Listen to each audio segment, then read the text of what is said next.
Okay, I want to welcome everyone here to the Exodus Tabernacle-Believing Moses instructions. I want to start out asking you a few questions. Do you believe in the story of the Exodus? Do you believe the people of God were enslaved and oppressed? Do you believe that God decimated Egypt to liberate them with 10 deadly plagues?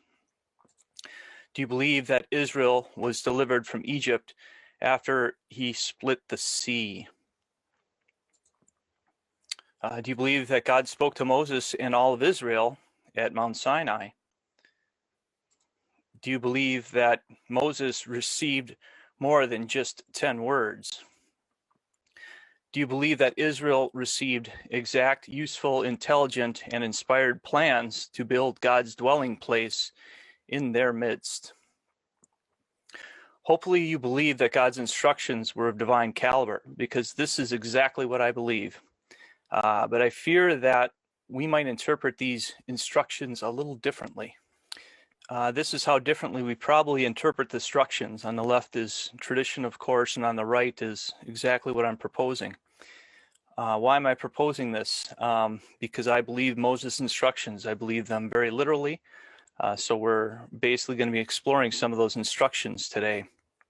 My name is Andrew Hoy. I am the founder of Project 314, which was created for purposes of tabernacle research and restoration.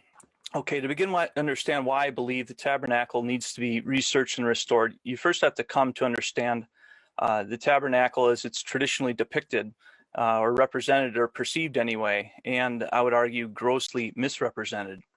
Has anyone here tried doing a search using internet image searches for tabernacle?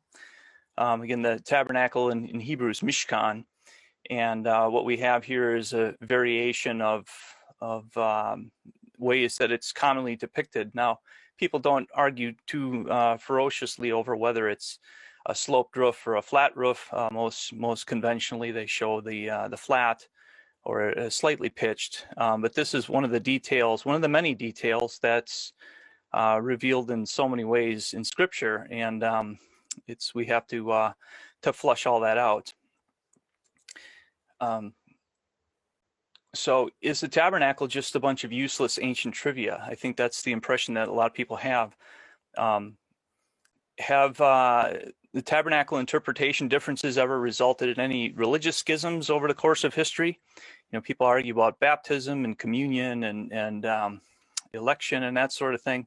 What about the tabernacle? Do people argue over it? I haven't heard of any denominations or Jewish sects believing one thing over the next and causing it to argue and divide, which I think is kind of interesting. I think it's treated with gross indifference, actually. So the question in the Christian camp, of course, is this a salvation issue? You know, people think that if it's not related to salvation, then it's something that we don't have to not only study, but or not only agree on, but actually study. We can just ignore it altogether. You know, is the roof flat or sloped? These are, again, thought to be trivia. So is it X or Y? Is it square or rectangular or triangular in its shape? Again, almost nobody cares about this, and everyone assumes it just doesn't matter. This indifference kind of dates back 3,500 years, you could say. Did Moses' tabernacle instructions matter to ancient Israel back 3,500 years ago? Moses was given some very exacting instructions on Mount Sinai, and those are basically in Exodus 25 through 27. And Israel, of course, didn't wait to hear them. And at the bottom of the hill, bottom of Mount Sinai, they end up worshiping in their own way instead. Of course, we got the golden calf event that happened in between the receiving of those tabernacle instructions and the actual building of the tabernacle. So again, this is what Israel put their hands and minds to, and hearts and minds to, before they did the right thing. So getting into the public responses, can you imagine if the Almighty said, "Make my tabernacle in the exact way that I say to make it"? And then the people responded saying, It really doesn't matter how we do it, and it just isn't that important. And whether we use the verb is or was there, present or past tense. Again, is this not a common sentiment today about this? It's like, well, it really didn't matter. It's like, well, if it didn't matter, then why did he do this? So are God's commandments less important if they're not emanating from a mountaintop lit ablaze with fire and lightning, or in a thundering voice from heaven? So are we looking at, are we giving the same amount of reverence to this recorded text as we might if we were watching the fireworks on the mountain? So again, why care about this? Why care about the tabernacle? One thing, I guess I bring this front and center, is a matter of authority. Thus saith the Lord, or saith the Lord, past tense, of course. He said this is important. Also, there's a matter of source. Of course, this is, again, the Almighty who is revealing these plans for this tentative meeting. We have the issue of uniqueness. It's the only thing in the entire Bible, apart from Noah's Ark, that the Almighty ever told his people to build. I think that should weigh heavily as we ponder buildings of churches and synagogues and other religious shrines. We have a meeting is another important purpose with it. We have festive days. This is where the divine presence came to rest. So again, very important thing, very important idea. Revelation, we have the notion that divine inspiration expands our understanding. We have the idea of prophecy. Prophecy is rooted in here. We have typology, shadow pictures, numerology, Paleo Hebrew. There's all sorts of really rich depth in this structure. As far as instructions, this is again a good teaching tool for teaching even young kids how to build things. We have governance, the idea of a centralized divine authority, again all locus at the tabernacle, and we have the idea of character. So this house is literally made in God's image, and this is what the chief architect is. His name is related, Bezalel. House in God's image is kind of what that implies. And then we have the issue of reputation. The design of this tabernacle is indicative of hopefully an intelligent and competent deity, right? So my question, should religious artwork be taken seriously? A lot of times the most basic details are really not presented accurately. They're more like religious cartoons. I even hate to say the word Noah in the context of showing you this house with a hinged roof, because it's just so absurd with all the animals. I mean, it looks more like a kid's toy chest or something like that. But a lot of these details are really poorly conveyed or represented in the Bible-based art. We got object scale, material types, item quantities, component sizes, hardware function, equipment weights, all that stuff. That's all implied within these different drawings. And what we'll see here is in a lot of this stuff, and a lot of this art's 100, 200 years old, but it really hasn't left the religious, the church's imagination, or within Judaism for that matter as well, because these images, they take hold in the mind. So this one I would entitle Chaos and Worship. If you look at all the busyness kind of going on there, I don't know what the original one is called here, but it's interesting. We got slaughter happening right at the entrance of this tabernacle here, when in fact they were told to slaughter basically at the entrance of the courtyard. We have a misplaced or spare altar, and as you might recall, the water basin is supposed to be on the other side of the altar. So there's just some really practical things. So right now they're going to be making a mess, whether you're looking at animal waste or slaughter. You're looking at making a mess right in front of his house. So if the priests are using the basin to wash their feet and go in, what kind of sense does it make to have the rest of it more like a pasture land? Here's a picture from the Holman Bible, and also a Jewish Encyclopedia of Art. Actually, or I'm sorry, it's art from that Encyclopedia and Bible. And if you look at them, they'll appear mirror imaged actually. And I say mirror imaged because they're presenting one as a left hand, one as a right hand. And it's that kind of thoughtless plagiarism that they've been engaged in. We have the location of these wood posts, the sizes, locations, quantities, all this, it doesn't meet Exodus descriptions. Here's another piece of art that came out of a Holman Bible, 1800s era. We got a zero roof slope. So we got a perfectly flat rooftop on a tent. That doesn't make any sense.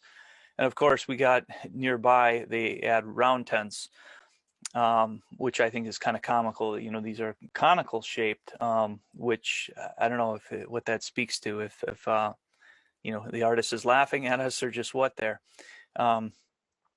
We have these really massive long, if you can imagine what a long beam that is, a continuous beam, that's being up there. Another important detail is this Exodus 27 doesn't mention any wood. So if this isn't made out of wood, that's a whole lot of metal. It's an insane amount of metal. You can see kind of a body scale. You can use the human beings as scales for how big they are. So this court is 2 to 3 times taller than a person. Again, this is not what the Bible talks about. It talks about a 5 cubit court height, and that's again well in excess of 5 cubits. Here we have a similar problem. We've got these massive, what would be silver caps sitting on top of these posts. Well, first of all, it's going to make the post awful top heavy. Another thing, it's going to be hundreds of pounds to lift it up there. They're only given 1775 shekels for all of them around the court, which is probably 40 or 50 pounds. So each of these is going to be about a pound of silver. So does this accurately depict what a pound of silver would be? Again, it's just more one absurdity stacked on the next. So here we've got the classic shoebox unit that is. We've got I call it the shoebox unit anyway. We got a full wood panel roof being put on top of this thing. And again, this is without any Exodus Bible precedent. So there's no mention of a planked roof. It's just typically represented as a 4-layer roof of fabrics and leathers. We've got massive beams and pillars that are in excess of 50% larger than what a cubit standard would allow. Again, we're using our guys right down here for scale. So, this would be somewhere in the neighborhood of 30 feet, where, the most extreme case could be 20 feet. It's just little details like that, again, they just say, well, it's really not that important. And all that stuff starts to add up after a while. Here they got a cage around the altar of some sort. I don't know. It reminds me of a thing to keep your pets in your kitchen, or your kids from tumbling down the stairs, or toddlers. And here they've added a floor platform of some sort. And this floor platform, if you compare that to the size of a leg, this would be almost up to someone's knee. So if you can imagine just a planked floor of that thick, going that far back. This is a massive amount of wood we're talking about. This is pure religious fiction. Here, these are metal bases here and here.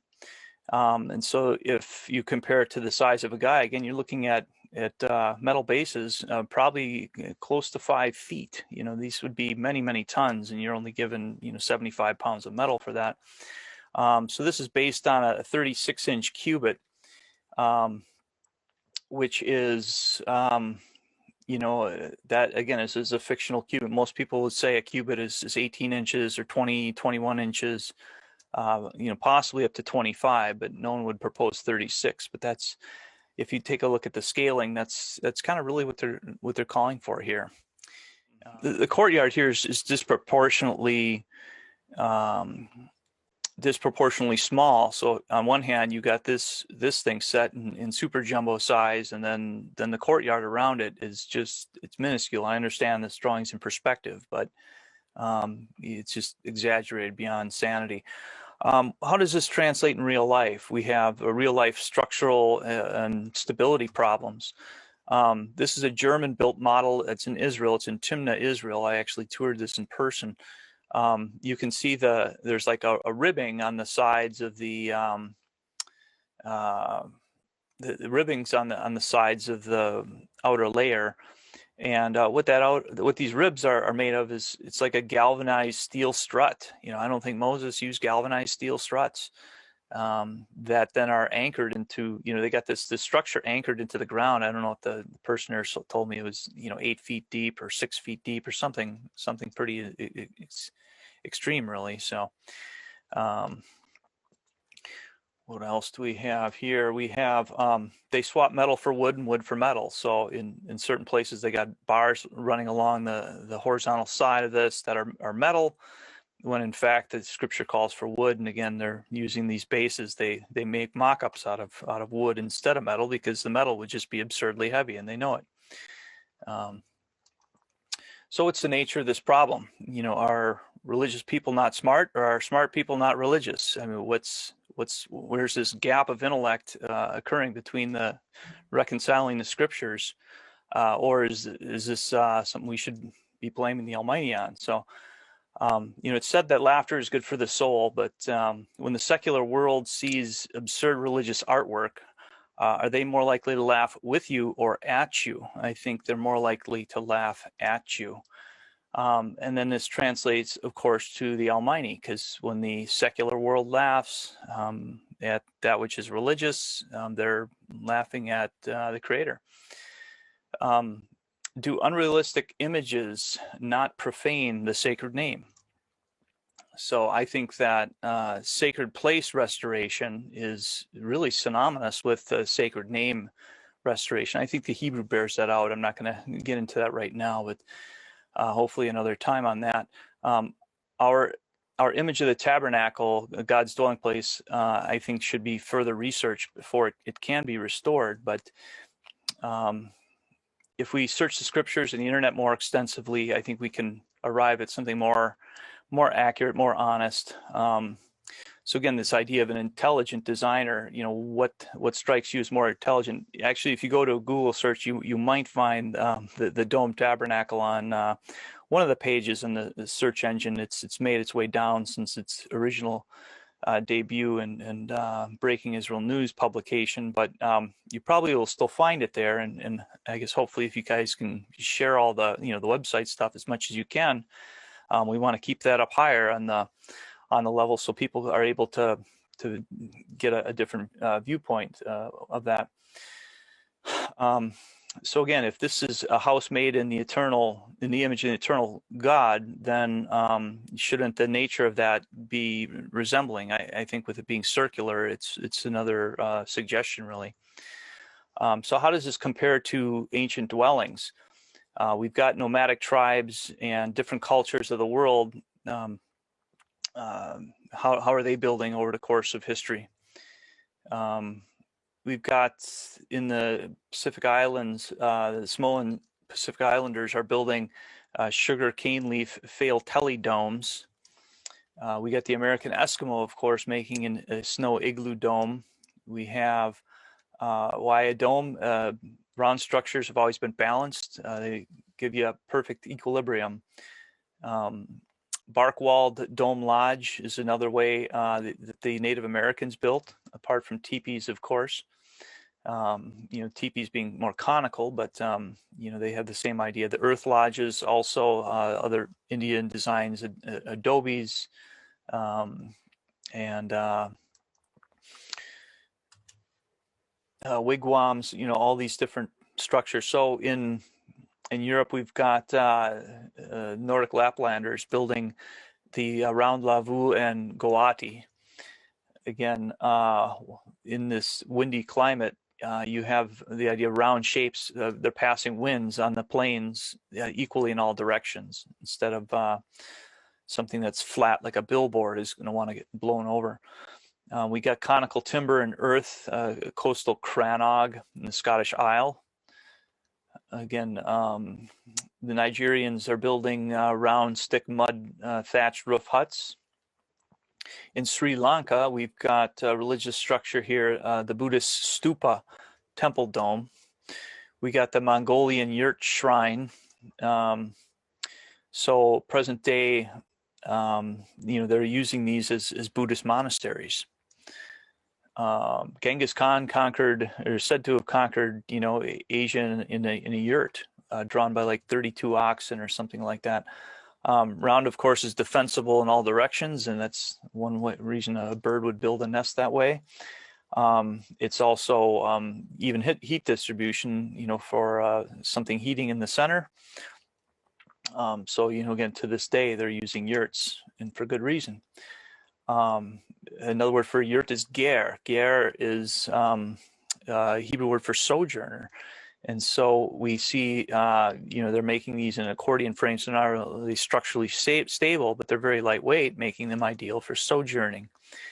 Again, the dome tents have great strength to weight ratio, or weight to size ratio. In other words, very little material can be used to spread out, very efficiently. And that's what you're doing when you're camping. Nobody wants to carry, lug around, or dare I say, schlep around, thousands of tons of material just to make a really small structure. So now again, we come back to the Israelite nomads. Would the Hebrew people be building differently? Did the people did the nomads get their idea how to build this from the Hebrews, or vice versa? So my question, do we get lost in another Egyptian exile? Thinking in terms of what I call the shoebox versus the dome, which is truer to history and world histories and world cultures. So this is where it stops with a lot of people, and this is really a shame that it stops where it does. We'll play Stump the Engineer. People will come up and say, well, neither the tabernacle nor the courtyard could possibly be round. Exodus 27 clearly describes a rectangular structure that measures 100 by 50 cubits. And so Exodus 27:18, well, they're right about what the English Bible says. The length of the court shall be 100 cubits, and the breadth 50 everywhere, and the height 5 cubits. So here seems to be, nail in the coffin. Oh, this is worthy of the death of the project, and I'm, as an engineer, I'm such an idiot that I can't even figure this verse out. This is kind of the level of shame and scoffing that some people receive this content with. So again, they say, it's clearly a rectangle, case closed, don't need to look any farther. Not even going to hear anything more, right? So what about the issue of translations? What about the issue of context? And what about defining measurement reference points? Everything that's measured is reference. So if I measure a basketball, it's 8 inches in diameter. It's a sphere, of course. But if I told you it's 8 by 8 by 8, does it make it a cube? Hopefully not, right? So this is, again, a matter of language and reference and what they're measuring. So when in history was the tabernacle idea first introduced? We go back to Exodus 5, and I think it's first hinted in Exodus 5, where Moses is before Pharaoh. So we have Moses and Pharaoh is saying or Moses and Aaron are saying to Pharaoh, "Let my people go, so that what?" And in Hebrew, we've got this idea of so that they may have a festival to me, Yachagu in Hebrew. So Chag is referring to a circle, or Chagag is the real root of Chag.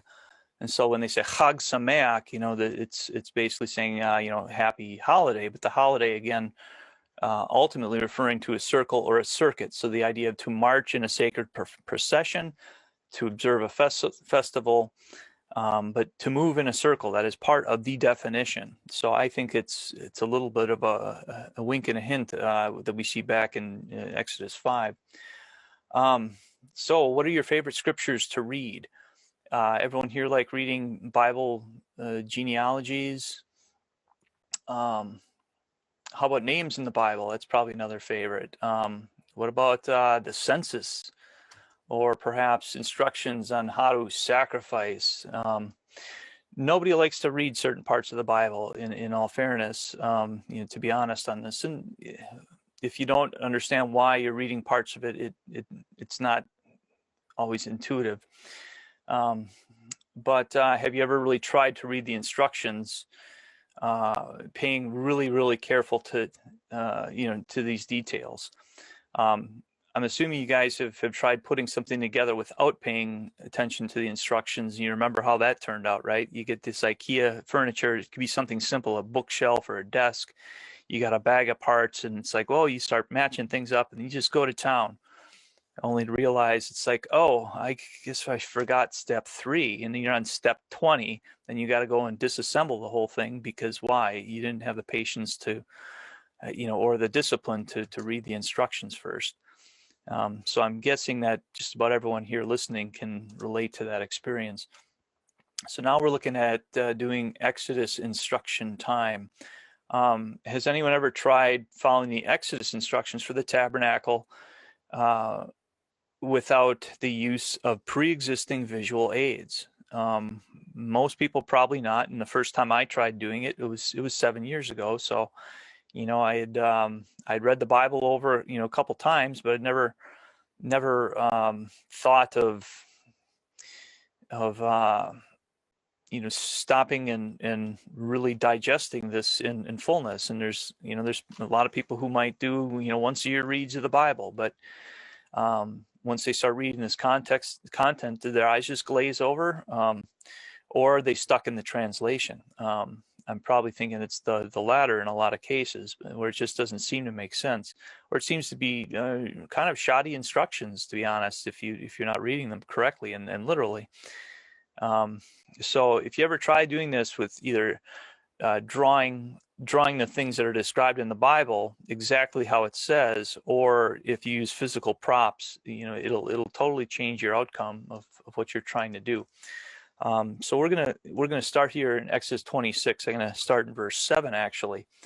So I'm just gonna read what we have for King James text, and there's a few hiccups in it, but upon reading this, we'll look at it kind of analytically here and see why I think that this thing, the shape has been really misinterpreted here. So Exodus 26:7, thou shalt make curtains of goat's hair to be a covering upon the tabernacle. 11 curtains shalt thou make.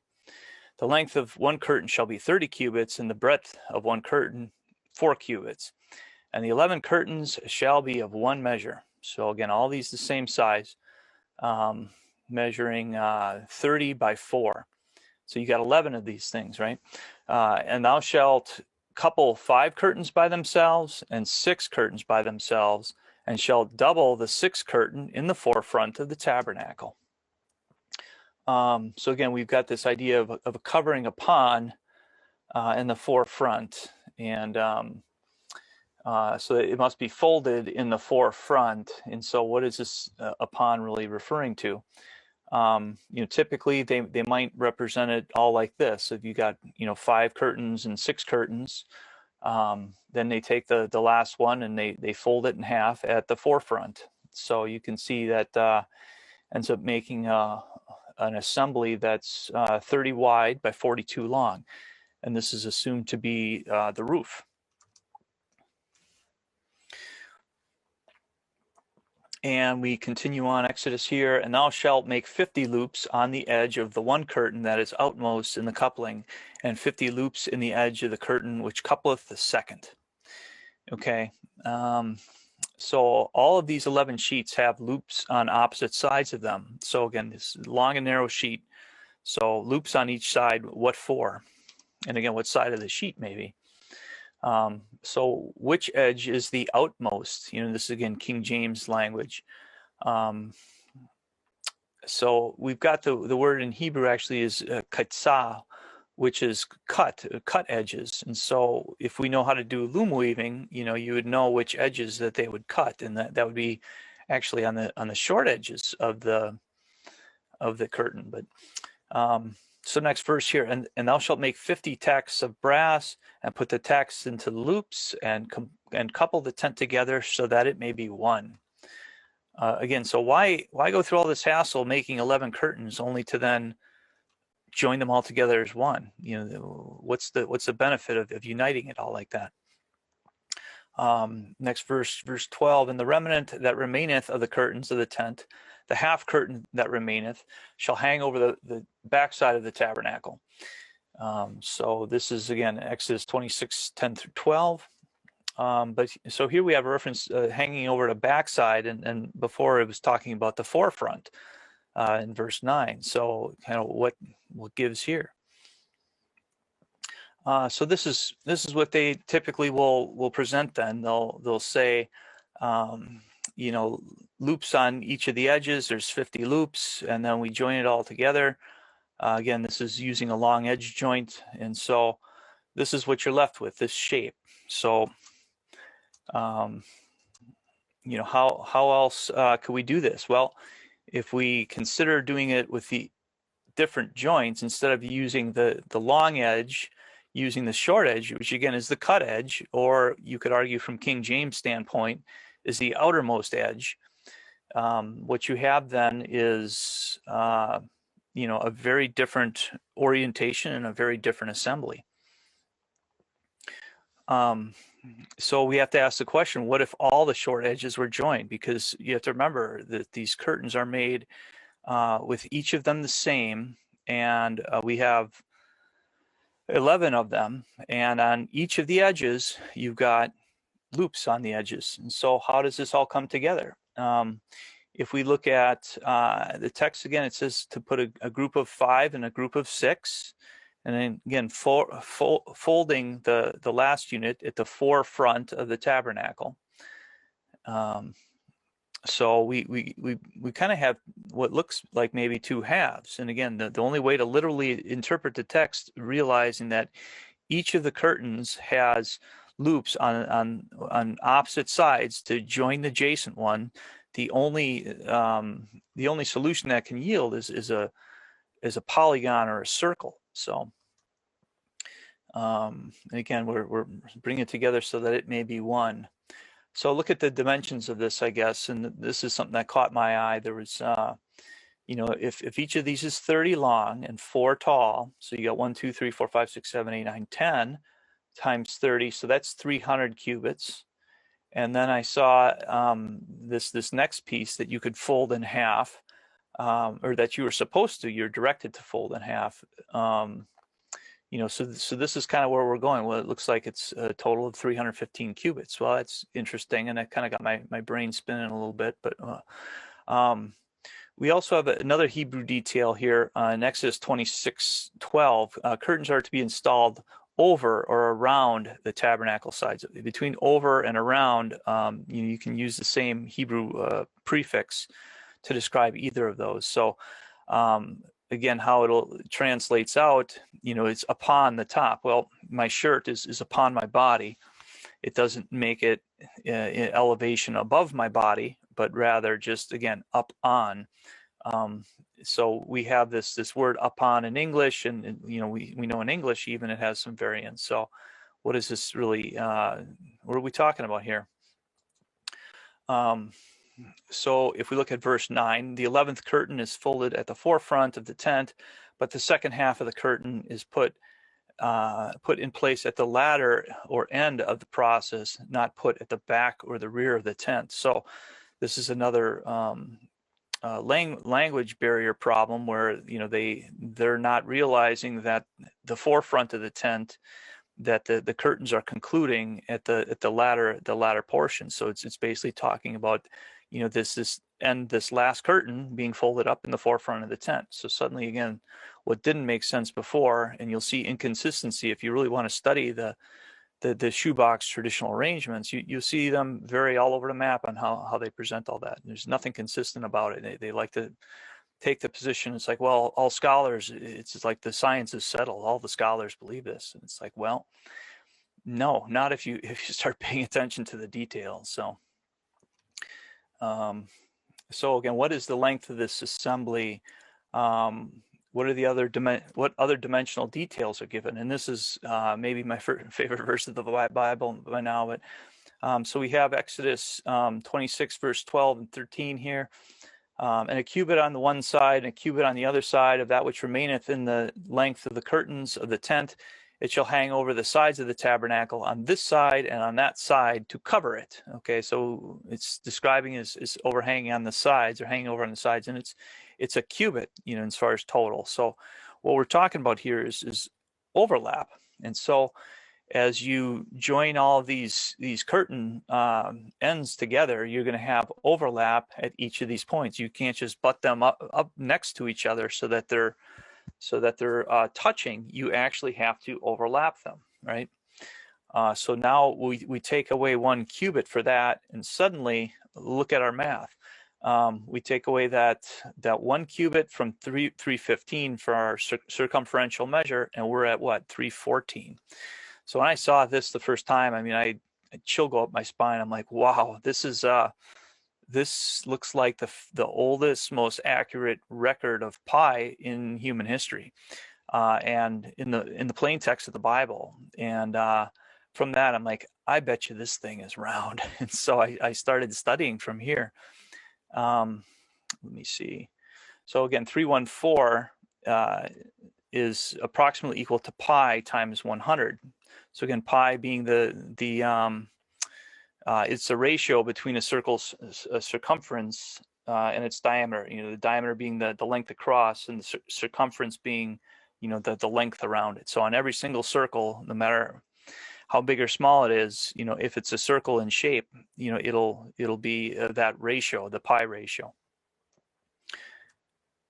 So again, what are the implications of this?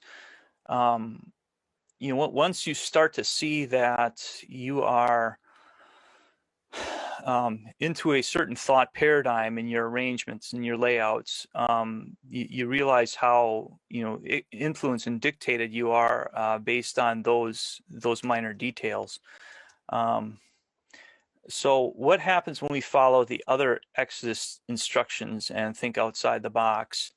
And that's exactly what I'm doing in my book here, The House of El Shaddai.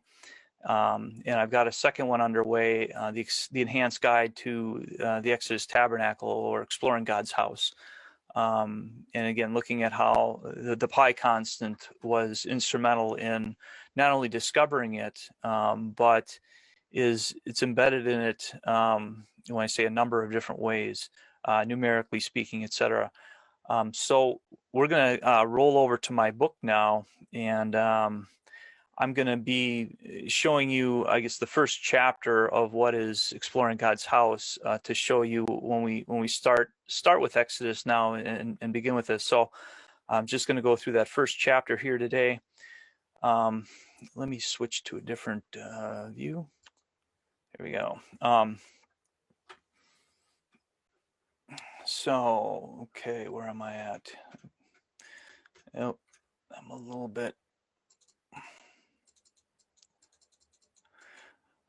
farther down. Okay.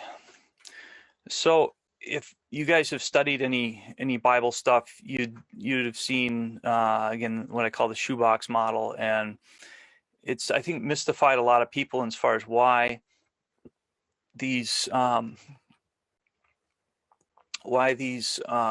drawings of the tent, you know, have a 4-layer roof.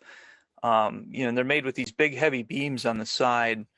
And so if we were start by stripping this off, they use basically 2 layers of leather, and that bears out in the text. And then beneath that, they assume a layer of wool, and then also a layer of linen. So we're basically stripping this off, and we're going to be you know, transitioning these materials to be properly used. So I'm trying to bring context, because if any of you are familiar with the original tabernacle, or what's perceived to be the original tabernacle, this is where you know, we want to have a point of reference and a context. So And if you think about it, it's pretty crazy to have again a 4-layer. I don't know if you guys come in camping, you might have a screen layer of the tent, and then a fly or a waterproof shield above it. But to go with 4 layers, it's like, who would do that? Why would they do that? So it wasn't very hard to become a skeptic after I discovered the pi constant was sitting in the tabernacle description. So I'm going to go through Exodus, verse by verse here from Exodus 26:1. Moreover, thou shalt make the tabernacle with the 10 curtains of fine twined linen, and blue and purple and scarlet, with cherubim of cunning work shalt thou make them. And so again, this isn't the same set of curtains that we looked at. We were just talking about Exodus 26, 7 through 13, and now we're hitting the backspace, going back to Exodus 26:1, where it's talking about the curtains themselves. If it says moreover, thou shalt make the tabernacle with 10 curtains, it doesn't say with. The Hebrew could say with. They could put that preposition in there, but it says, and make the tabernacle 10 sheets of basically shesh mashzar. And so this idea of shesh mashzar, this is I guess look at that term a little bit. So what they're describing is in King James, they're saying twined linen cords. Well, twined, we think of twisted or twos, right? And it's actually shesh mashzar is how it starts. So we got the Hebrew word shesh. It's Hebrew for 6, which is interesting. They also translated as to describe fabric, like linen and possibly silk, other things. So if we look at the number 6 again, if you're taking a paired, a twined set of threads, you can see in here. If you got a set of 3 and a set of 3, that's shesh, that's 6, 1, 2, 3, 4, 5, 6. So it's interesting, the Hebrew letters that spell the word shesh for 6 are related in this way. So I'm basically arguing the colors of this are stratified top to bottom, and I guess you'll see why, in that reason. Another thing, go to the internet, go and do a Google search on all the different colors that they present these tabernacle curtains as. They basically say, well, it's an artistic work, and the Hebrew word there again, shesh. I'm sorry, the ma'asah chashav. So it describes the curtains as being ma'asah chashav, or choshav rather. So you have this idea of a work, a cunning work. And a lot of Bibles will translate it as an artistic work, as if they're trying to make some elaborate decorative thing. And I'm not saying that this is in no way decorative, but what I'm saying is that it's a thoughtful work. These curtains are cunning because they're clever, because they're used for multiple purposes, and they are literally engineered hardware. I say that as an engineer, realizing that they have an engineering function in this structure. If you take a look at I've got a Ramban art scroll, and if you look at how many pages they dedicate to the curtains, verses like 1 through 13, they just ignore those verses as if they don't exist. Again, this is art scroll, Ramban, like a great within Judaism, and nothing to say. They don't start speaking about anything until the frame. So again, which part of God's word is unimportant, and so people tend to declare these are just curtains, it's just a bunch of fabrics, it doesn't matter. And again, this is where the corruption of thought begins. There's actually more text describing curtains within the Bible, within the Exodus account, than there are describing the Ark of the Covenant. And so when you understand that there's this much detail that's, I say dedicated to the curtains, you can have some appreciation. Again, we got 10 curtains that are measuring 28 by 4. So here we got 1, 2, 3, 4, 5, 6, 7, 8, 9, 10. Again, we have the issue of stratification. And again, this is just a mock-up model that I had made to kind of show the kind of a summation of what others believe. And so you can say, well, I'm just making a straw man argument here. But go and compare. I don't care where you get your rectangular tabernacle source from. They all fall apart and they're all equally absurd. So, well, I shouldn't say equally. They're absurd in different ways. So again, we got these curtains that are to be joined in 2 sets of 5. So here we got the length of one curtain shall be 8 and 20 cubits, and the breadth of one curtain 4 cubits, and every one of the curtains shall have one measure. So again, making all of them the same, and 28 long. So the other ones were 30. These are 28. The other ones they made 11, and these are 10. So again, why do we have them measuring the size that they do? Why use multiples? So in the book, I kind of get into, well, if you're going to say it's round, this is why. If you're going to say it's rectangular, this is why they assume. So you guys can check these out and compare apples to eggs, if you will, because we're not comparing apples to apples. What they have is it's pretty rotten because it doesn't work. Here we got the Hebrew word hayiriyah. So I basically feature in this book, different words that have different technical significance in the scheme of this whole structure. So it uses not all the fabrics that are in the tabernacle are called yiriyah, which is interesting. But if you take a look at the Strong's definitions for it, it's referring to something that is trembling or quivering. And the idea of a tremulous hanging instead of just a hanging or a curtain. Usually you don't think of curtains for roofs or what have you, but coming arguably from ruah or yirah, this is getting into the function. So the same way that you'd have a vibrato, a shaking of a guitar string or a vocal cord or what have you.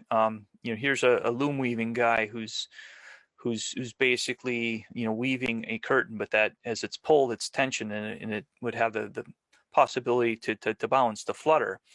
And obviously, if you put it on this shoebox arrangement, you end up having, not only does it not flutter, because in this case they've added a whole plywood panel to the, it's not even plywood, that's really thick. If you, again, that's almost the height of a head. So they're looking at about a 4-inch thick roof. It must be heavy rainfall back then. I don't know. Maybe the snow, maybe the manna was going to crush the structure. Otherwise, I don't know. So getting into this idea of them functioning like that, or that being part of the description of what they are, that's something we want to remember. Again, it says the 5 curtains shall be coupled together one to another, and other 5 curtains shall be coupled one to another. And this is another detail that you see bear out, and I actually had that in the illustration back here. They're saying it's a group of 5 and a group of 5. So if you're putting it all together, a group of 5 into one, why does it matter? So as we continue on here, the Hebrew actually is referring Isha el Achota, this woman to sister. So these are literally being joined, woman to sister. So these curtains are feminine things, and you're kind of putting them side to side, like you might string up together a set of paper dolls. So again, you lose that in the English translation, this idea of both gender as well as interrelationship with another adjacent item. So in this imagery, what I do is I transform these along the way. You see the triangle there is for a change. So if we change this, we get our 3 layers of roof over our tabernacle structure. And we rearrange these so that they're joined end to end. Again, the cut end to the cut end. So you can understand now, knowing how a loom works, with you cutting these ends instead of these long ends. So if you're putting them together, cutting to cutting. And again, these are blue loops. So it's the blue loops that you're supposed to be joining together, and you're not You're not joining together red loops or purple loops. So again, why blue loops? So there's a lot of whys here that are just traditionally overlooked, and what they'll usually do is just put some symbolic meaning, oh, well, because blue is heaven and heaven ties all things together. I'm not saying that none of those explanations ever make any sense, but they end up grasping for straws in the sense of make it all figurative, make it all symbolic, and feel better about ourselves because we really don't know why. And this starts to outline a little bit more why.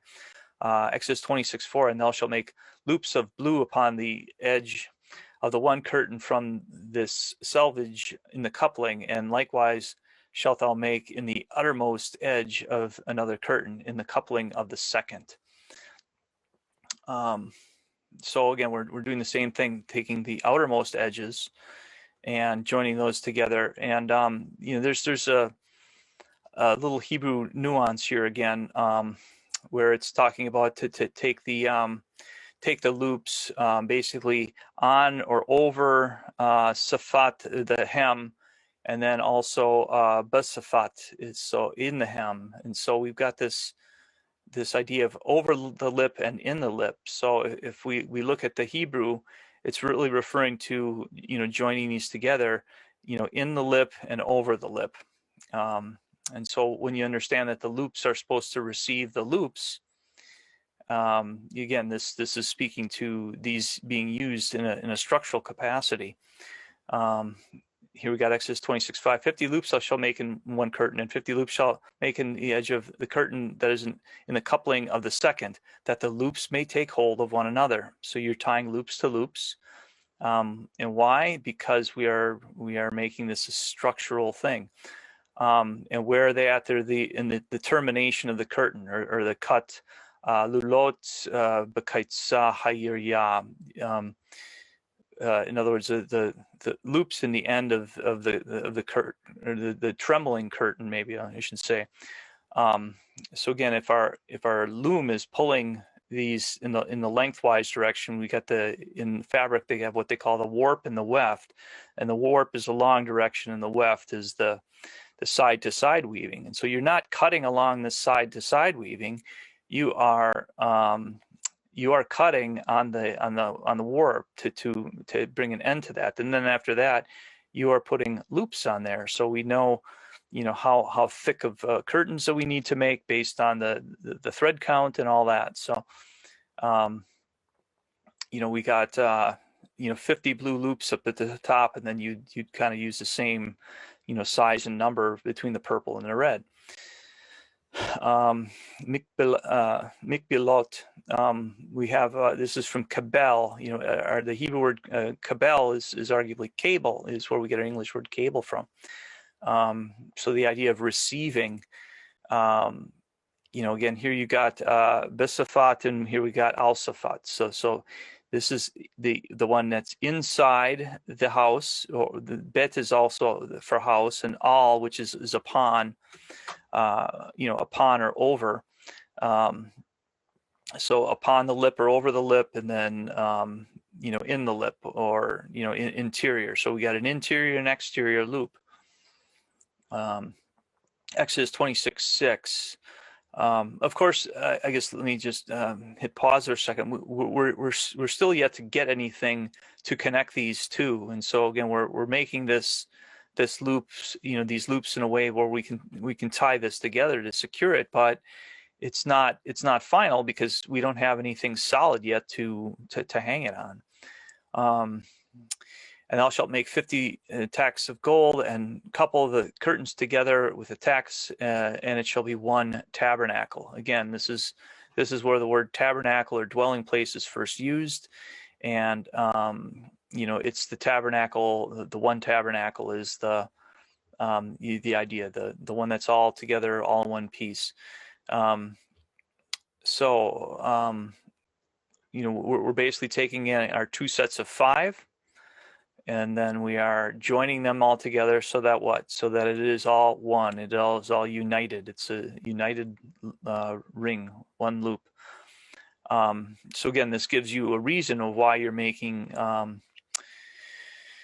why you're making a narrow and long strip of fabric to begin with is because you're making a polygon, either between polygons or circles. These are coming back together.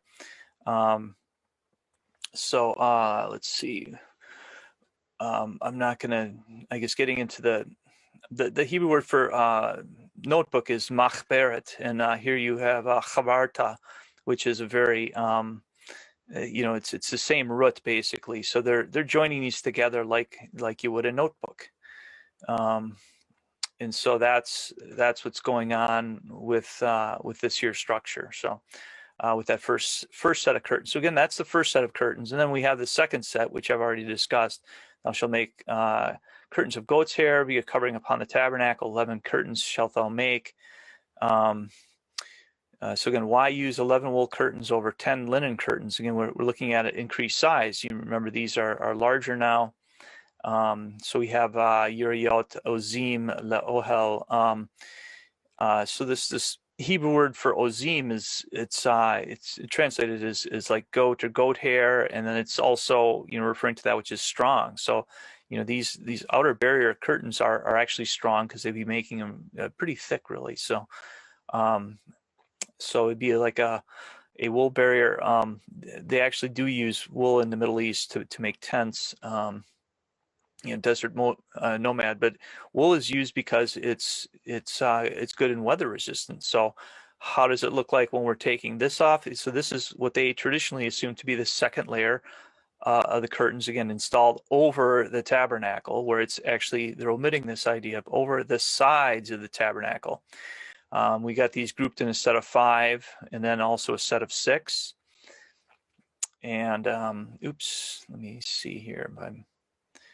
Should I be reading this other verse here? I'm on verse 8. Go back to 8. The length of one curtain shall be 30 cubits, and the breadth of one curtain 4 cubits, and 11 shall be of one measure. So again, this is where we're getting our 4 by 30 and 11 of them in quantity. The Hebrew word for 11 it's an unusual spelling of the word for 11 that you don't find everywhere, but I think it's kind of referring to the idea of an afterthought. Okay, Exodus 26:9, and thou shalt couple 5 curtains by themselves and 6 curtains by themselves, and shall double the 6th curtain in the forefront of the tabernacle. So again, we have the question of where are we going to fold these things, and on which axis are we going to fold them, and on which end are we going to place them? Here we have kapalta al mul pene ha-ohel. So kapalta, this is where we get our English word couple from, is what I believe is getting into the idea of doubling. So al mul, which etmol in Hebrew is like yesterday, or getting an idea of Revelation. Brit milah, the idea of a circumcision. So this language is also used in that kind of conjunction. So I talk about more hints. I've got a lot of work on on how this resembles the human body, human anatomy. The whole tabernacle structure is designed that way.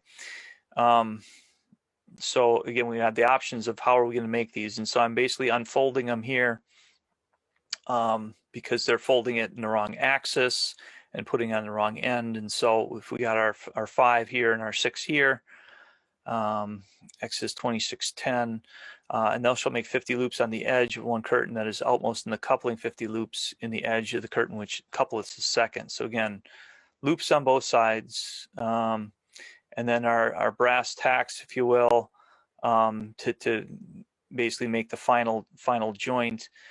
So tacks being something like this, as far as being able to join loops together like that.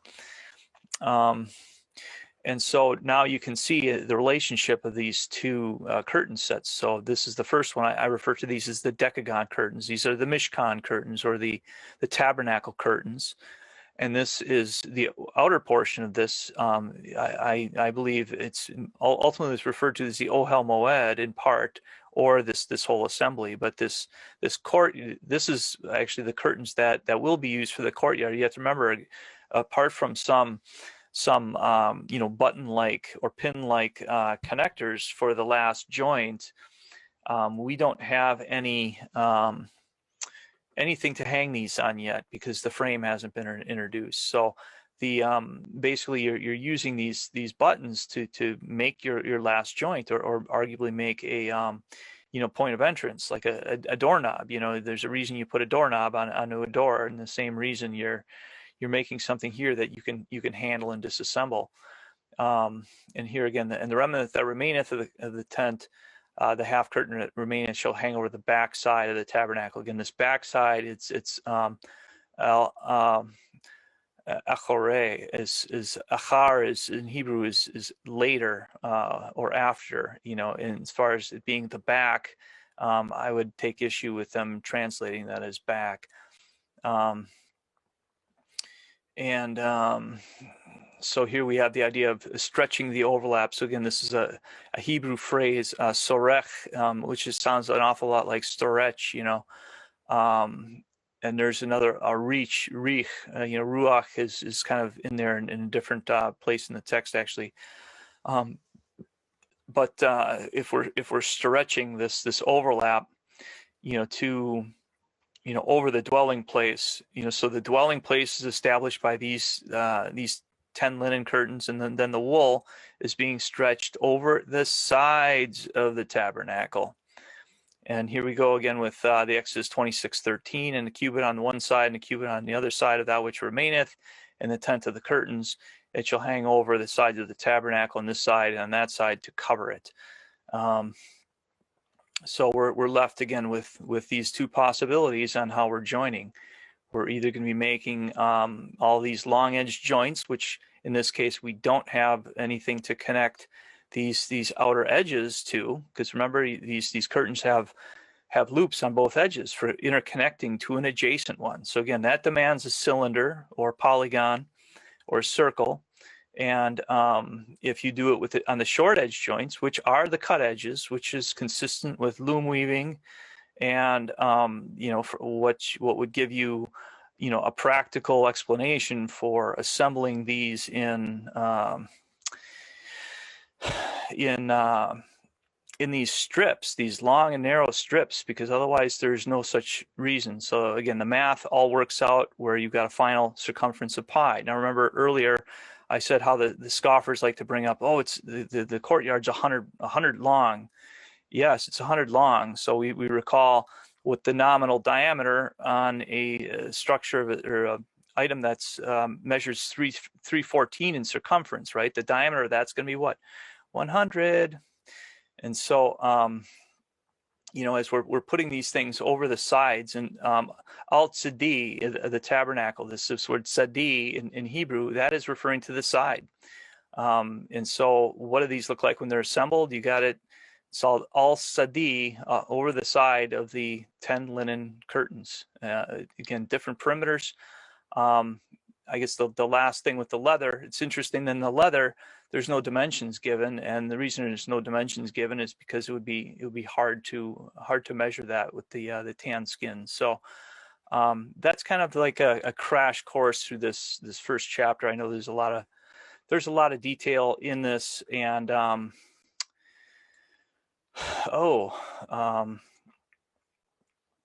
there's a lot of detail in that, and it's hard to grapple with, absorb it all if you haven't been pondering and picking at it yourself. So I hope that at least is an introduction. So this is an introduction, and right now again this is you can find this in my book on in the House of El Shaddai right now. If you want to get this guy, House of El Shaddai, that's available on my website or Amazon, and the Enhanced Guide to Exploring God's House, or Exploring God's House, the Enhanced Guide to the Exodus Tabernacle. That's what you just got a glimpse of. So I'm hoping to release this before not too long, because this again gives you a bit more Hebrew. So if you're intimidated by the Hebrew, this is what you would want to lean towards. And if you are wanting to get really in depth, this again goes into it verse by verse, and it basically features certain keywords and getting into the some of the engineering reasoning as far as why things are different way. And it's even to call it engineering is maybe a, we're just talking about basic counting at some points. I mean, if you can count and correlate, you can start to, it's logic, it's just deductive reasoning, really. And so, yes, there's some engineering involved with it, but, not trying to intimidate non-engineer types and non-technical types but just to give you an appreciation for the text. And again, this is why I believe in, having this, this presentation called Believing, believing Moses, Moses scriptures, basically. That's why I'm, convinced of this the way that I am, is because all these details, when you start to look at the Hebrew, they all bear out as being basically a brilliant design for what is ultimately a round facility and a domed structure. So it's really a magnificent thing. So getting into the idea of restoring the name, this is called the House of El Shaddai, and it's partly because of the word Shaddai. The numerics behind Shaddai is Shin Dalet Yud in Hebrew, which is basically the numerical value of those letters as they would use in ancient times would have been 314. So literally, El Shaddai is the God of Pi. So he's really got his stamp of eternity on this in this structure. So this is why. One of the many reasons why it's important to restore this. We got, as part of the project, I've been recently working on an A scale model. We've got other small scale models in development as well.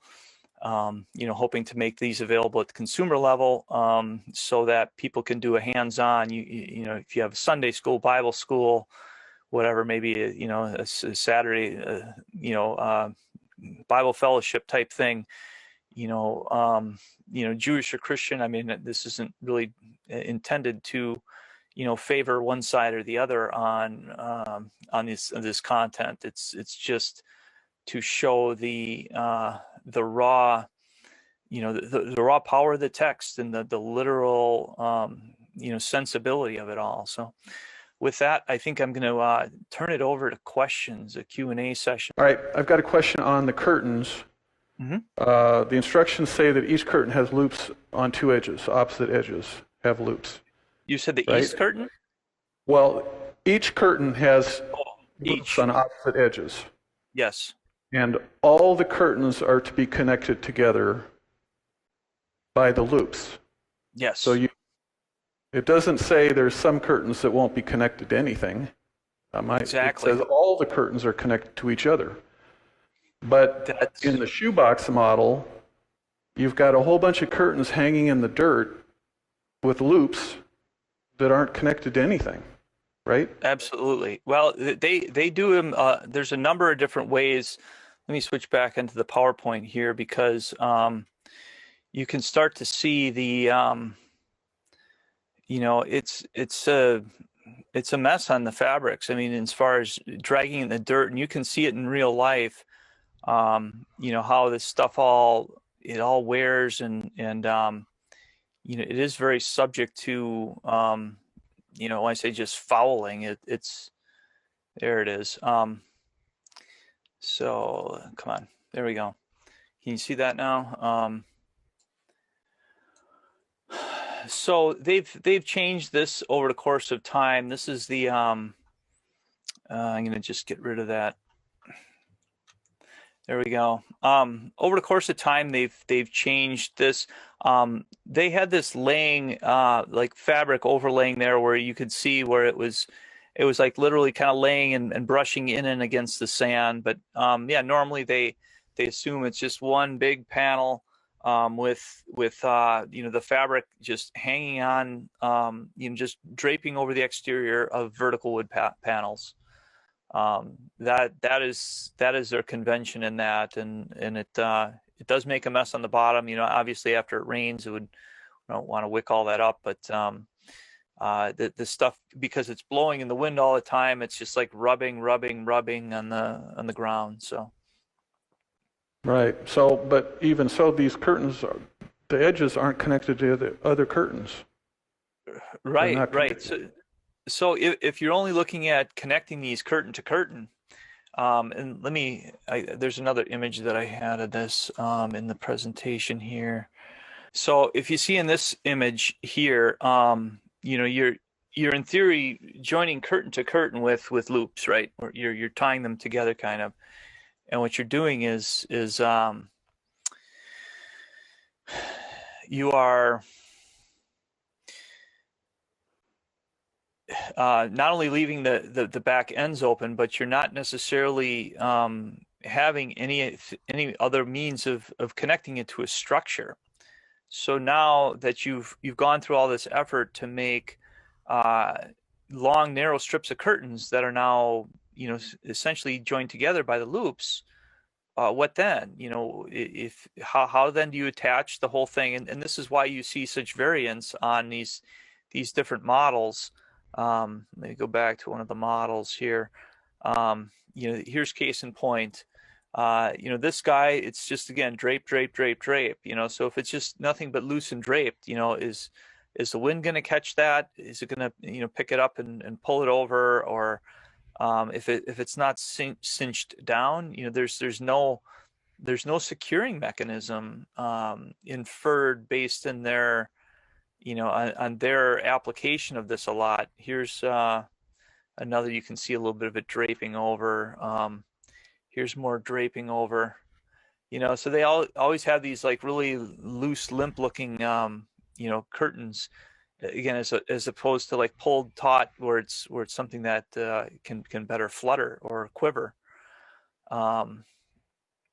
So yeah, this is why in this Timna model, again, this is kind of a compromise. They put a small pitch in the roof where it's otherwise normally flat, because realistically you would kind of need to do that. And there's different mechanisms by which they handle that from an interpretation standpoint. But this side, this whole side panel, in this case, they're stretching it out. Let me, of course, I've got that. I'm going to go back in that slide and take away that one picture, because there we go.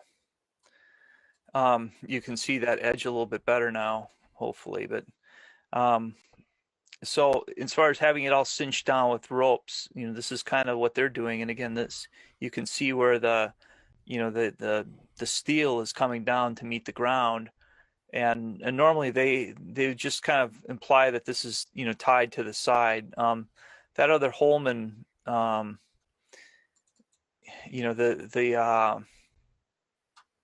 would I call it? It's the A-frame style. The A-frame style, they do tend to show a lot of tension ropes along the sides of the structure that way. But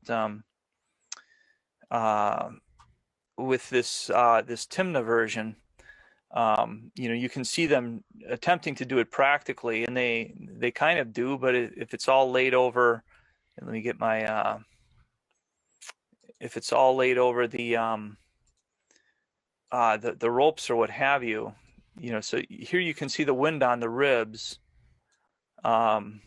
If we see the the rib structure, so normally if they're assuming there's just ropes coming down like that, or if they would actually pull that whole side, and tension it in some way, that's kind of where they're at, and it just doesn't make any sense once you start to study all that. And how are these curtains ultimately secured to the frame? That is a question that they just largely ignore it. They just said it's not important. We'll focus on the frame now.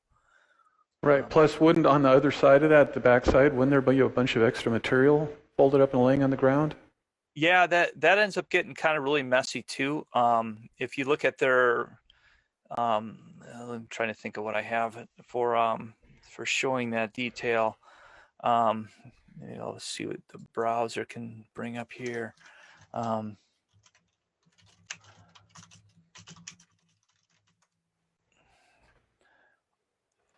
I have a lot of different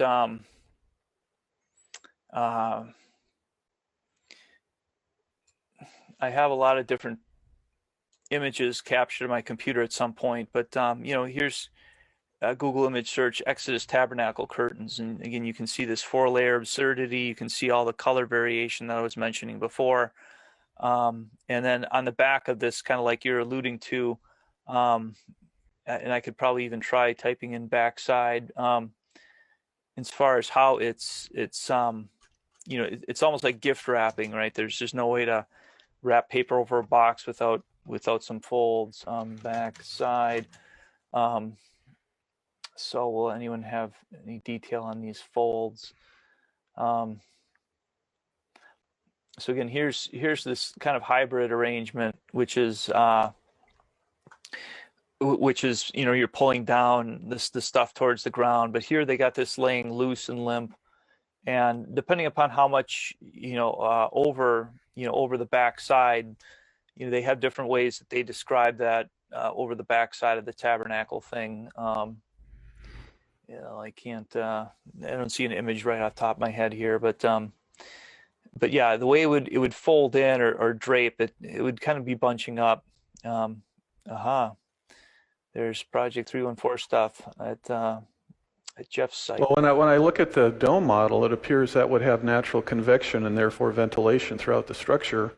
But when I'm looking at these pictures with all these layers on the shoebox model, it looks like it has very little ventilation, and it would be a super hothouse. Yeah, we had a guru up in Sedona a few years ago build what he thought was a Native American hothouse, and he built it wrong with too many layers, not near to the extreme this is. But when he put the people in it, several died. Oh, and I can't see how anybody could survive in this, especially in the summertime, for very long.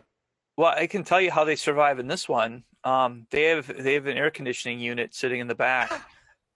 So the Holy of Holies drops down a few degrees that way, but yeah, to your point, yurt is natural convection, and this is part of why some of the other descriptions are the way they are, is because this is there's provisions in the curtain sets for natural convection or ventilation. There's some measure of cord spacing, fabric spacing, so it would naturally be an opening for vent along the bottom. And you have to remember that as this large dome is being heated, it's going to make convection currents, and it's going to want to pull in that fresh air from the cool fresh air at ground level from the bottom. So but yes, to your point, very much so. Can you go back to your the picture of your book? I guess the El Shaddai with the dome thing. Yep.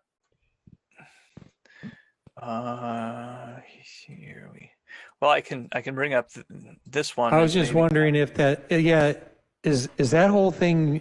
That's the dome is over the whole sanctuary, and then the white part around is the outer court. Is that the case? Yes, this is the outer courtyard. This is the one that measures 314 in circumference or in length. So the circumference is 314. The distance from side to side is 100. And again, that's where the length of the courtyard, they assume here that length is 100. So that was the first curtain thing you did, and then you did one for the other one with the linen and the wool. Right? So the brown part, will that be the leather? I'm sorry, the which part? The whole brown dome part. That's leather. Yeah, it's a single layer of leather. I guess your book would go into more detail as you go build the structure and all that kind of stuff, huh? Because but I would imagine there have to be posts or something to carry the curtains on, right? Right. Yeah, the curtains are basically all held up by means of posts, and these posts are described in the text. You have to understand the proximity of these things, the geometry, the quantity relationships. The same way if you got a tent kit back at home and you Yeah. Or if you go out camping and you dump all the contents out in the bags and you say, well, I got 6 stakes here, and look at this at the bottom of the tent floor, I've got 6 loopholes to, it doesn't. You don't have to be a genius or a rocket scientist to figure out. Now I have to put these stakes through these little fabric loops that are fashioned on, or maybe metal, that are fashioned onto the floor. They're stitched onto the floor of your tent. So you Right. have very similar things going on here with this tent design. But yes, between the leather, it's described as like upper leather, and the other leather is, it's the reddened leather, or the earthened leather. And so this idea of upper and lower, again, it doesn't describe lower leather, but one would infer logically that if the upper leather is one way, then it doesn't make mention of the lower leather. Then the other leather that's talking about would logically be lower leather. So, Right. so the text is a lot of that because it's very efficient in its use of language. It's very compact. You're basically able to, basically design a whole tent structure or describe it in a paragraph, basically. So, as far as all the different components and all the functions, it's all in there, and it's genius, in that regard. So, Yeah. So I guess your book goes into more detail. So I just have to get the book. Yeah. Can I ask you also, are you a structural engineer? I'm mechanical. Oh, mechanical. Okay. Yeah. So we do go through, static analysis of structures, getting into, a little bit of fluid stuff with wind loading and all that. Structural guys are specialized in housing, and so, Yeah. I was not practicing in this capacity in my profession. I was working mostly in energy type stuff, but the core disciplines, the math, the strength of materials, and static analysis is really most of where all this goes down to, and between statics and strength of materials. And we have very similar core curriculum content in that regard. So yeah, we can do each other's work sometimes. So I have to say it's very fascinating. It kind of causes me to rethink my thinking.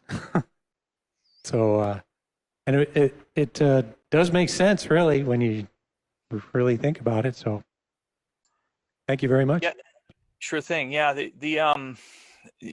when you start putting reason back into religion again, it becomes a very different thing, and religion outside of reason is really, it's insanity, and I want no part of that. To be honest, it's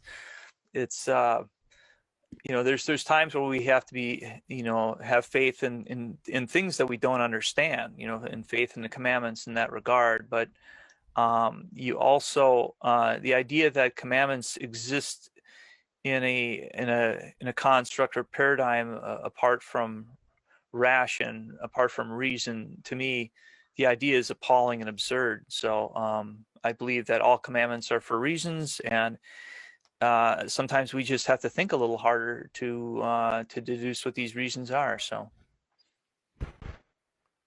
Andrew, do you think Solomon would have been motivated to build a temple like the first temple? When you say Solomon temple like the first temple, do you mean the tabernacle, or the temple like the tabernacle? Well, the first tabernacle, the tabernacle. That he would have emulated it, or what do you think about that? I think that David, David was building it. The plans came from David, and people usually don't realize that. Everyone thinks it's Solomon. Oh, he's a super wise and smart and really well educated guy. But the plans themselves are Davidic in origin. They are. It sounds like, the Spirit told him to do this the way that it's translated. And I wrestled with that for a number of years. And because on one hand, you have this case of Moses, and thus saith Yod He Vav He, build it like this and like that. And, this is very exacting, very exacting language, and very deliberate, very purposeful. And then suddenly you get to this account of the temple, and you have two accounts of the temple. One is in 2 Chronicles 3, and the other one is in 1 Kings 6 or 7, or maybe spanning both, I forget. And as I understand, Orthodox Jews regard, I want to say, was it Chronicles or the I can't remember it off the top of my head here, but I think that they reject the King's account as being non-reconcilable, and the Chronicles account being the true account of the temple. And if you get into authorship, kind of like the books imply, you've got Kings and Chronicles. Kings is written, kind of by or for, or in conjunction with Kings, and Chronicles is understood to, or is believed to be penned by Ezra, or tabulated by Ezra, where he's putting more of a prophetic and also priestly bent on things, because the book of Chronicles, it's a lot less forgiving on the kings as the book of Kings. You see omissions and stuff like that in the book of Kings. It's like, oh, we don't want to talk about that part right here, right now.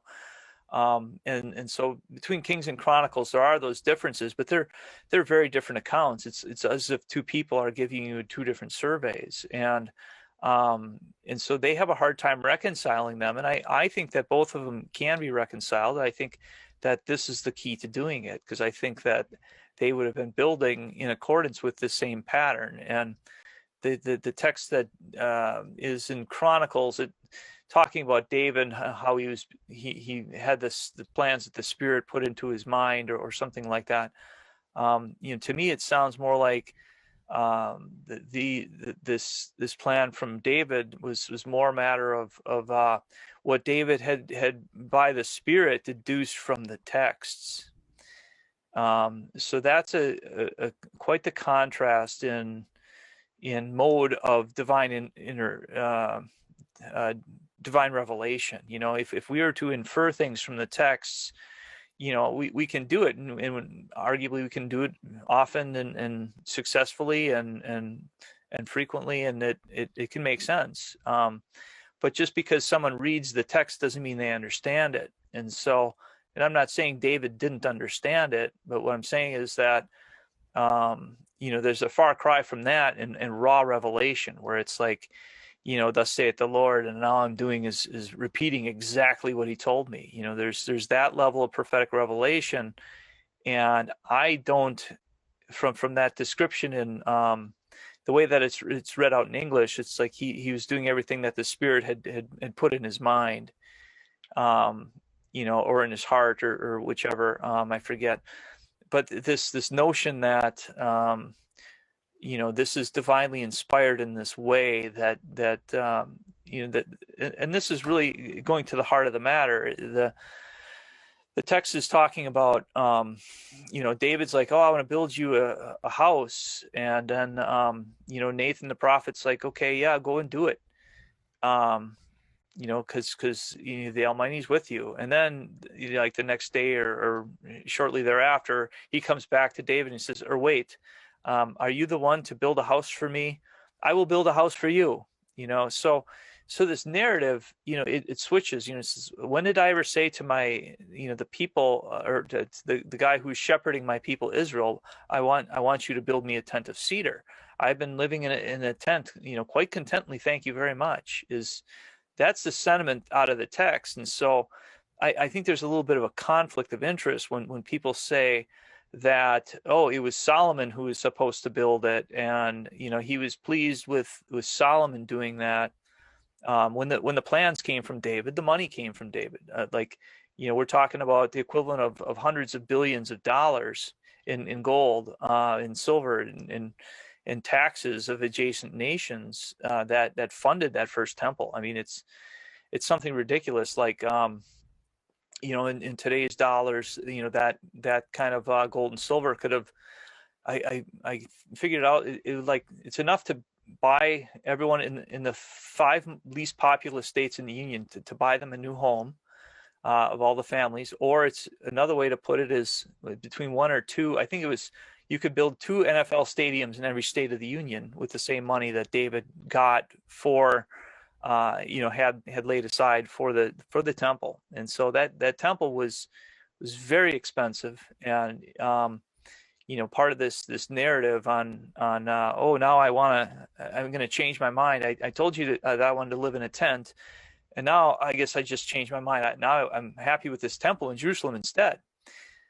Good idea, David. Thank you. You don't see that. The text doesn't bear that message out, and there's this little hint that they want to take and say, well, now it's in Jerusalem. I mean, this is a very Jewish narrative, as opposed to the other tribes of Israel, because originally, the tabernacle was in Shiloh, and Shiloh was in the country of Ephraim, is in the hill country of Ephraim, as opposed to being in located in Jerusalem. And so after it had fallen from Shiloh and everything had moved at that point, I mean, you have to remember all the political turmoil between the time of Samuel and Eli, I should say Eli to Samuel, to Saul, to David, to Solomon, to Jeroboam, Rehoboam. That whole period, there was a lot of religious upheaval in that time, and there was a lot of shifting in the power center from the priesthood into the monarchies, and the monarchies kind of collapsed. Most people don't realize that this tent, Solomon decommissioned it at 480 years. It was 480 years after they had left Egypt, where Solomon said, all right, I'm commissioning the temple, and at the same time I'm decommissioning the tabernacle. And that decommissioning of the tabernacle, I think was a huge mistake from a national historical standpoint. I mean, I would think it's almost offensive. I mean, it is offensive, because he's like, here, this is my structure, build it this way. This should have at least been a memento of something that came out of Egypt, right? I mean, saying, hey, this testifies to the fact. And it's like, well, we don't need that anymore. Talk about replacement theology. And if I mention this to Jewish communities, they're more likely to raise an eyebrow on that. Next year in Jerusalem, the temple in Jerusalem. So between this distinction between the temple and the tabernacle, I think there is a really distinct one. And I think if the Almighty has his preference, if El Shaddai has a preference, I would say he would prefer the tabernacle over the temple any day. So anyway, that's kind of my rant on that. And, hope that answers your question. Yeah, thank you.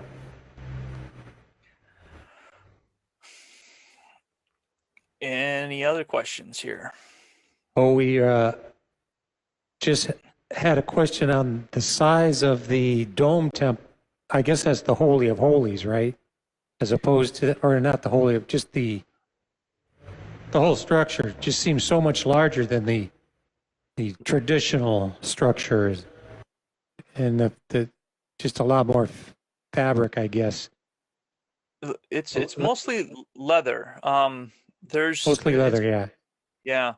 As far as the differences between the two structures, actually, they use more wood, believe it or not. So, this structure in the traditional one, more wood in the traditional one, you mean? In the traditional one, yeah, they use more wood. They use 3 times the wood almost. Oh. And let me see if I have this up. I can bring up this guy here. And Exodus 26:15-ish. So this is part of where they go awry, and this is part of fulfilling their own paradigm here. So here we have Exodus 26:15 and 16 or 16. 10 cubits shall be the length of a board, and a cubit and a half shall be the breadth of a board. Okay. So how many dimensions is lumber usually called out in? It's usually 3 dimensions. It's a 2x4. You might say 2x4, but it's either going to be a 92-inch or a 96-inch or what have you, right? whether you're using it for studs or you want an 8-footer. But we need that final dimension. And so here they're starting with the 10 cubits, which is great, shall be the length of a board, and 1.5 cubits shall be the breadth. It should be the width. So we're talking 10 long by 1.5 wide by question mark thick. Okay, well, how do you build something if it's spec'd out at question mark thickness?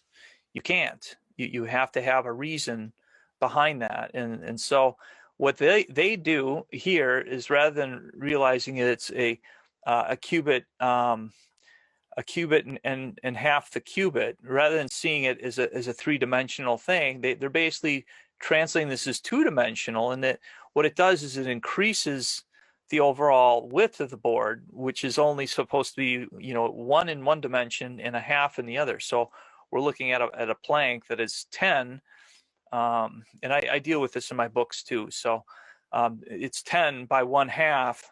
I'm sorry, 10 by 1 by 1/2, and they're just saying it's 10 by 1.5, and they need that 1.5 to extend the length of the panel to match the crazy fabric arrangement. And so that's why they translate it as a two-dimensional thing, and then they just assume that this third dimension. So what they end up with in most of the design concepts that they show are shown as where the thickness is 1, and the in one direction it's 1.5, and the other it's 1 cubit, and so it's 3 times fatter than it needs to be.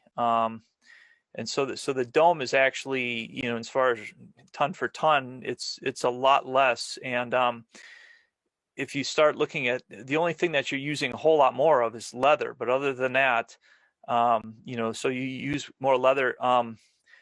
The floor area ends up being 17 times larger. And so again, in the spirit of tent making, you make a tent to span as much space as you can with as little frame as you can. You want to have little frame because it's a weight thing, and it's the frame gets in your way and all that. So all you want is covering, really. Nobody wants a tent frame.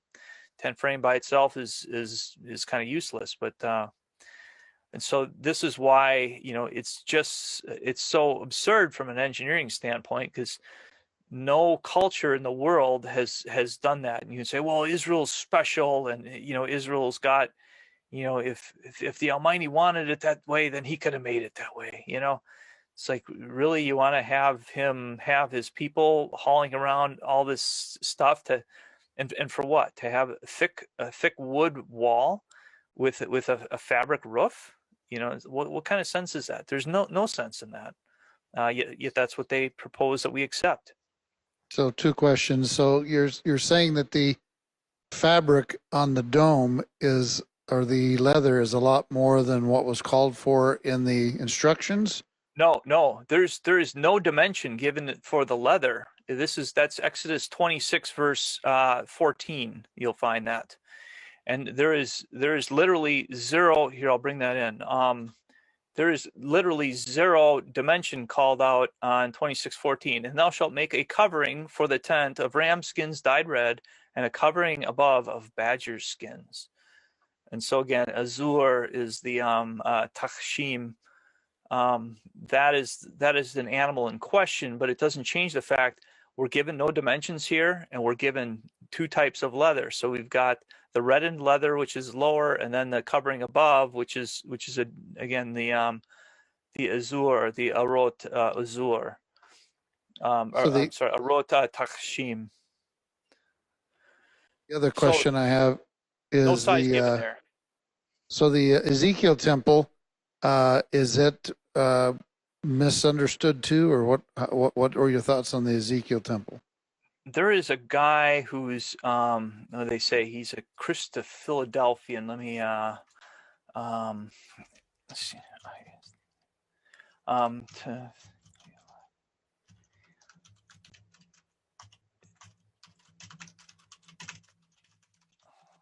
There's a guy named Hully who there we go.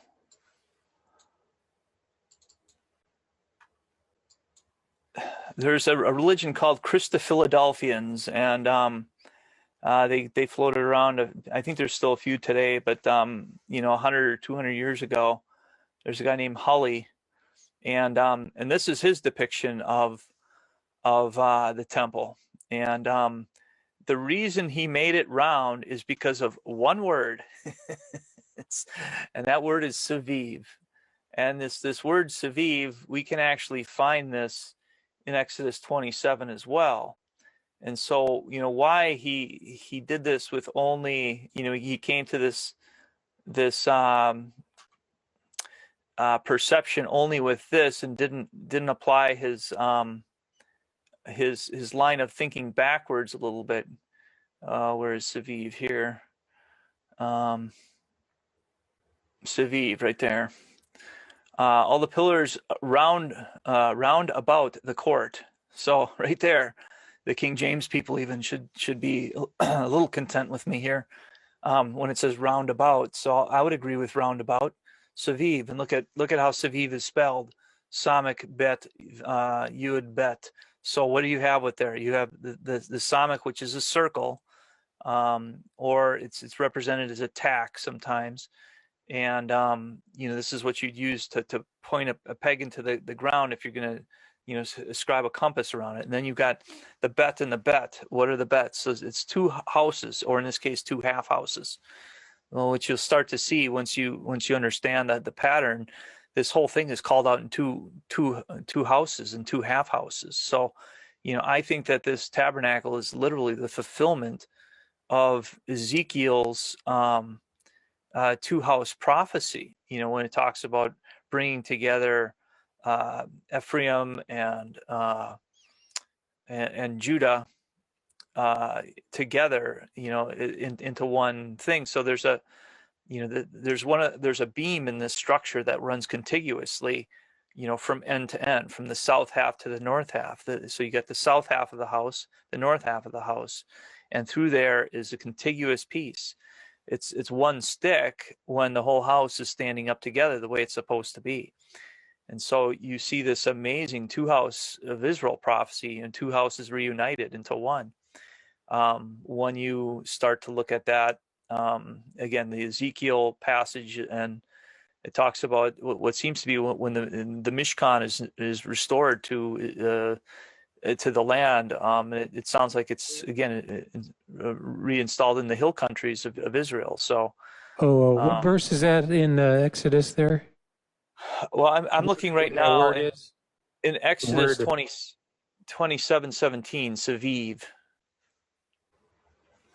So where are these, these people who want to scoff at me with the rectangular, saying, well, this is 50 by 100. Where are they when they read the word Saviv? Round about. The pillars shall be round about the court. Same. Where are they then? In your book, we have a copy of your book here. Dave's got on page 97. Is that the beam you're talking about? That sounds in the right vicinity. So that's the structure. Yeah, that's kind of cool. It's a rib structure. And then Mark says the same word is in Jeremiah 31. 22. Jeremiah 31:22. What's the word again? Tesovev. It's the roots of that. Tesovev. 31:22. Tesovev. So it's the same root anyway. Yeah. It's circle. Yeah. So that encompasses the idea of circle. Yeah.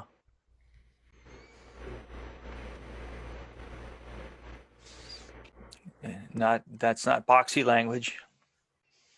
If we are done, I thank you for your time and interest here today, and hope that you guys be interested in between buying a book and or supporting the project. Again, this is the only dare I say ministry of its kind, where as far as the tabernacle research restoration, it's I'm not affiliated with any particular church or Jewish group or Messianic group or whichever.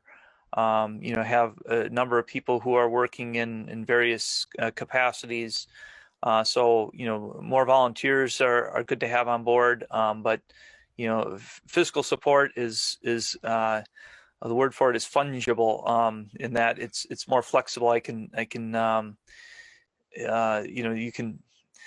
You can't always get exactly the volunteers. You can't dispatch volunteers quite the same way you can with funding. So it's to try to expand the scope and the reach of this project. Looking at a lot of different angles. Between marketing and video development, and of course Ward is working on CGI, and so there's a lot of elements of research and everything like that, that are going on behind the scenes, even though you don't see day in and day out posting and publishing on everything, because the nature of this work and research. I'm trying to put out as high a production quality as I can wherever I can, and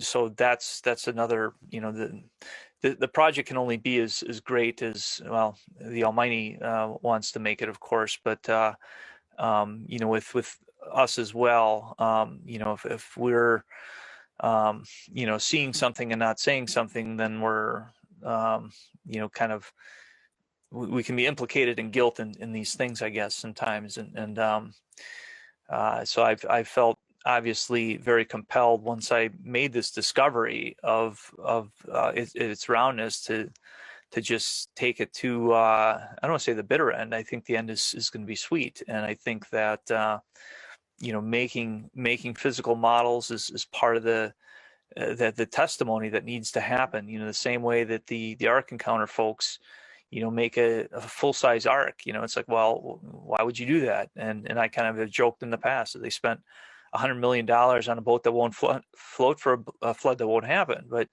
the reality is it is a witness, it is testimony. As it is in the days of Noah. Arguably, are we in the days of Noah? And the rediscovery of this tabernacle, and I personally think it has more truth to reveal than what's been locked up in the Dead Sea Scrolls, or if you want to speculate in a conspiratorial way and say the Vatican vault, or what have you.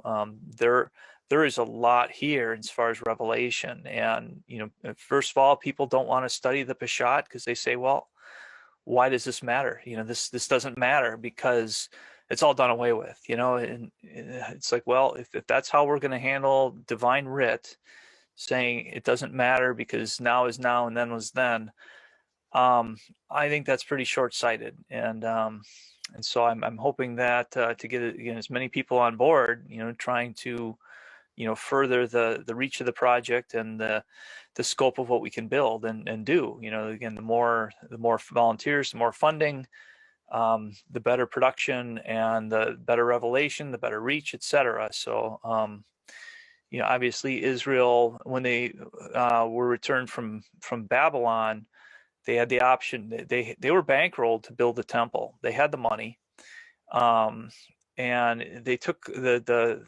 boards from the temple and they started building their own houses with it. So as 15 years went by where nothing happened, and then the prophet Haggai, again, Hagi, right? This idea of my circle, my feast, arguably, comes and speaks to the people and saying, hey, you people are going bankrupt because you're not putting money, you're not bringing food into my house, type thing. And so as we allow the house of the Almighty to sit idle and into a realm of theoretical irrelevance, I'm basically appealing to you guys in that sense. If the restoration of the sacred name is important, then this is the sacred place where he puts his name. I mean, this is a very I think important discovery here. So again, hoping that you'll find interested in supporting this in one way or the other. And again, thank you for time and attention today, and wish you all well. Thanks.